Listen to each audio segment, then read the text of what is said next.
Hi friends, Redmi 6 Pro complaint வந்து இந்த மாதிரி டிசி ரீடிங் 63ல் ஸ்டக்கு ஆட்டோ போர்ட் வந்து காட்டுச்சு. ஸோ யூஸ் பண்ணிட்டு இருக்க டெட் ஆச்சுன்னு சொல்லியிருந்தாங்க. நம்ம ட்ரேஸ் அவுட் பண்ணி பார்த்ததில் இஎம்எம்சி வந்து ஃபுல்லாக டெட் ஆயிடுச்சு. ஸோ அதுலேருந்து எந்த ஒரு செக்யூரிட்டி பேக்கப் எதுவுமே எடுக்க முடியல. அதனால் நம்ம புது வந்து இஎம்எம்சி வந்து நம்ம சேஞ்ச் பண்ணியிருக்கோம் ஸ்டோரேஜ் ஐசி.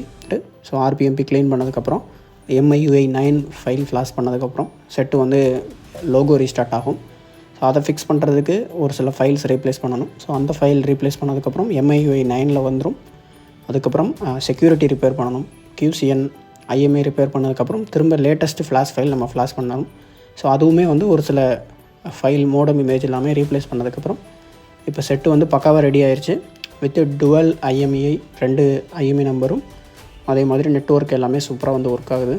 ஸோ செட்டில் இருக்கக்கூடியது 32 GB ஸ்கைனிக்ஸ் ஸ்டோரேஜ் ஐசி. நம்ம வந்து சாம்சங் ஸ்டோரேஜ் ஐசியை வந்து ரீப்ளேஸ் பண்ணியிருக்கோம். ஸோ இதுவுமே நமக்கு ஒரு ஷாப்லேருந்து கொடுத்துருந்தாங்க. ஸோ வித்தின் 7 டேலே நம்ம ரெடி பண்ணி அவங்களுக்கு ரிட்டர்ன் கொரியர் பண்ணியாச்சு.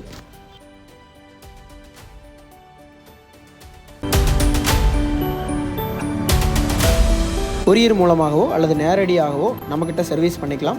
மொபைல் ஷாப் ஓனர்ஸுக்குமே சர்வீஸ் அவைலபிலிட்டி உண்டு. நம்ம பேஜில் உள்ள வீடியோஸ் எல்லாம் செக் பண்ணி பாருங்கள், ஒரு ஐடியா கிடைக்கும். தேங்க்யூ.